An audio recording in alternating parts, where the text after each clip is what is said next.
and welcome back to the Off-Grid family. Today I'm going to be doing another What's Inside video, and today it's going to be a Russell Hobbs Juice Lady. I'm going to be doing a video on different motors and getting them to be used for different projects, you know, getting them all up and running.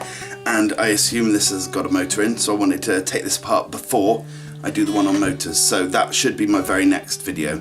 But let's see what's inside this, shall we? The first thing I can see is they've got the star kind of screws in them. Cool. And luckily enough I've got a set that will sort that out.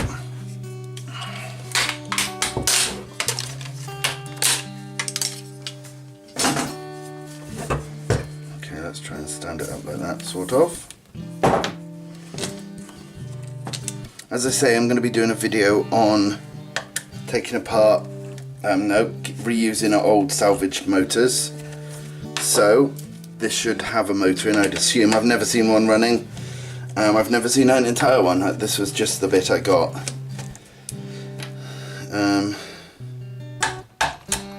Perfect shot.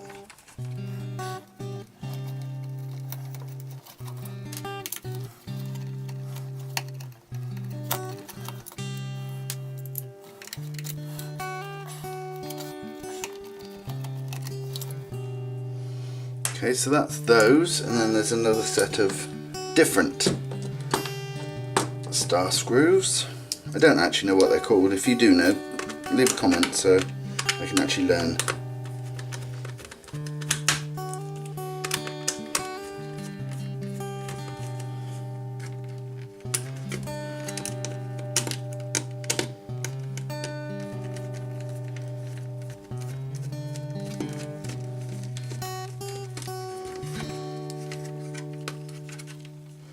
Now, I don't know what these have got in at all. They could be full of capacitors, I have no idea.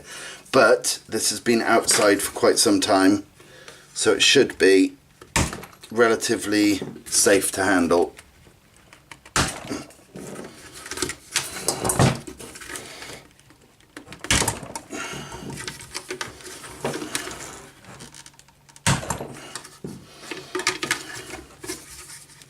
It's got little clippy things here.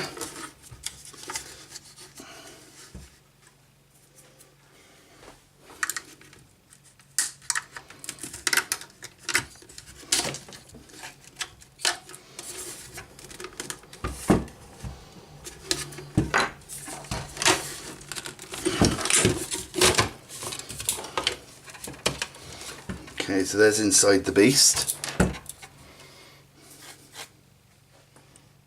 Okay, there's another screw around this side. Needs to come off.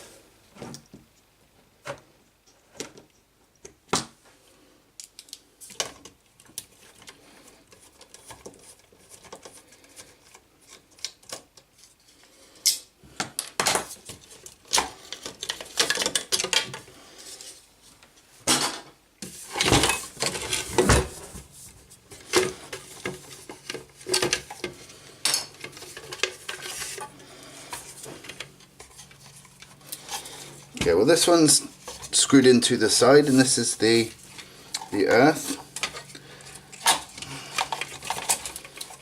Let's try and take this out. There you go. Okay, I can see a few bits and pieces, but we want this whole section out, so I'm going to have to get a screwdriver down into here.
is actually grounded to the case, so if I unscrew that now, if I can.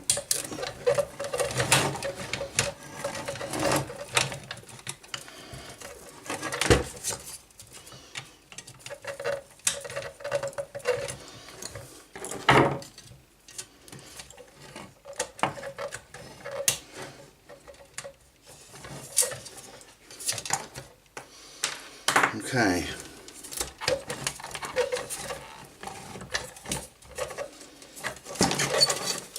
That's a case of figuring out if that'll just pop straight off or if I have to do any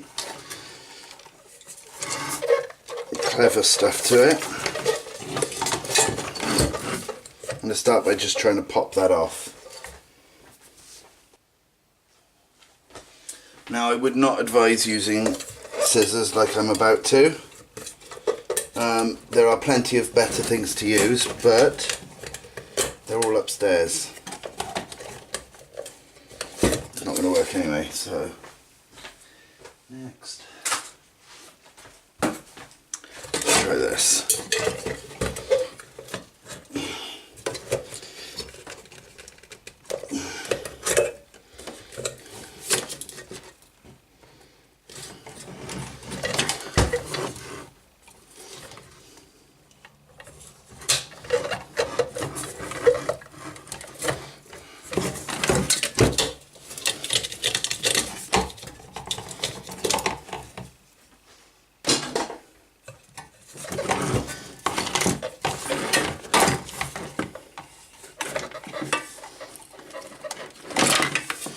Take it all off a sec.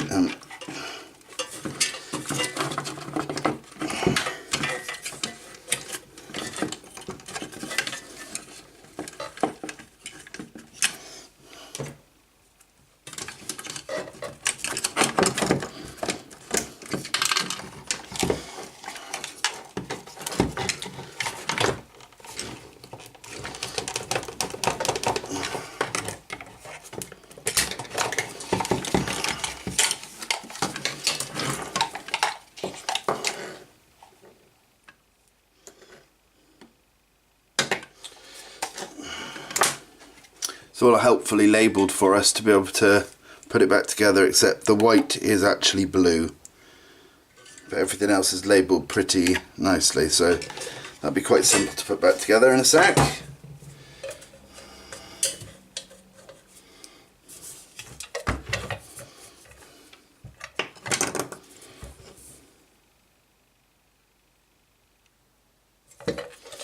Okay.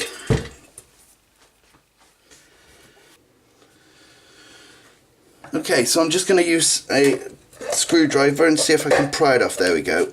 It's already starting to come. Which side? I always look for the side that's the lowest and then I'll pry from that side again. You can quite happily shoot a vase off a wall with these things when they come off eventually, so just be careful.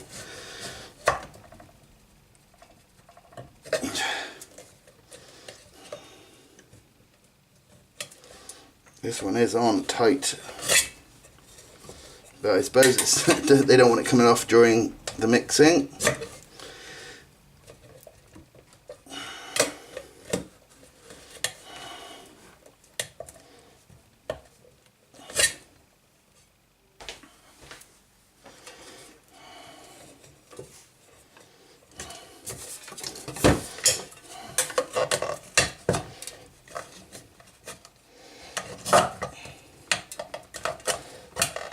This really doesn't want to come off.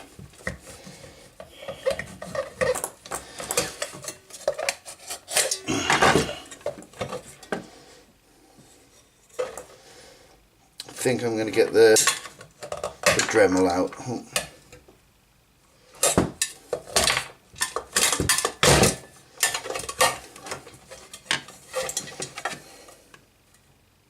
Yeah, I'm going to get the Dremel out, I think. All I need to do is cut around here a bit. Okay, before I get the Dremel out, I'm just going to clear around a few bits because they often make quite a mess.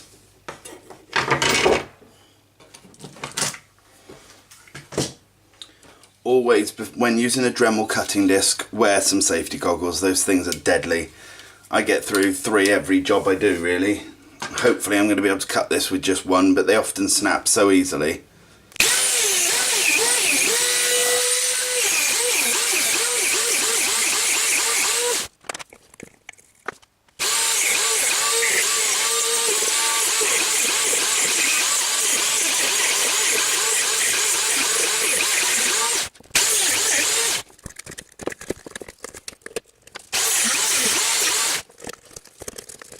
Still trying not to break the motor, otherwise I'd have gone at this with a bit more oomph. There we go.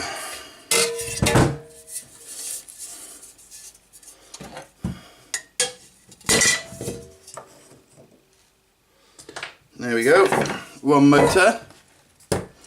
Now I should be able to pull that off with a pair of pliers in a bit.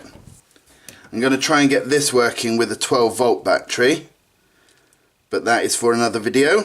So let's see what we've salvaged, shall we?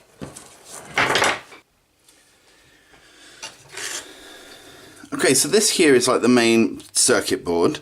It's not major interesting, except for the fact that it's all salvageable parts. None of it's like surface mount. It's all reusable if I was to want to. I will keep it because there's a few things, these in particular, that I will be needing for a future project, but I will keep it all. In fact, anything I don't use, I've got a project for that. So I'll be using these definitely, and the rest of it I will use for something completely different, but I think you'll appreciate it when it's done. Also, we've got these little touch switches, so that is salvageable. So we'll keep all that as is. So this is what we've come out with. All of this I will be reusing. This for a outdoors project, and that should come hopefully sooner rather than later. This and this I'm going to keep because this obviously holds the motor in it, and I might, if I need to, I can use this to connect the motor to something. I don't know if I'll need it, but there's no point throwing it away if it might be usable. I've got these wire heat protectors. So they will be for a project that's coming in about 2 months' time. Another limiter switch. I've got tons of these. I find them in literally every device I take apart virtually. The innards, as I said before, I will be using these very soon, and then all of this will have a function which I'll show you eventually. Power supply, power lead, I keep them. I do use them from time to time, not as often as I normally, as you think I would, but I keep them anyway just because. Some feet. I will be remaking a project in the future that needs some rubber feet for it, so I will keep that. And then these are just things that helped hold the motor in place, which, as I will be reusing the motor, I would like that kept. So it's, I've kept nearly everything apart from a couple of screws, to be honest, so there was quite a lot in there that was worth salvaging, to be honest. But there we go. Hopefully you'll be able to, if I do, I might get around to putting cards up for when each one of these has been used in a project. I may or may not, I often forget, and since they turned off annotations if you want end screens, I can't have annotations pointing out each one. So if I remember, I will have different cards opening up to suggest videos which each one of these are, contained in. But anyway, thanks for watching, and I will see you again very soon. Bye!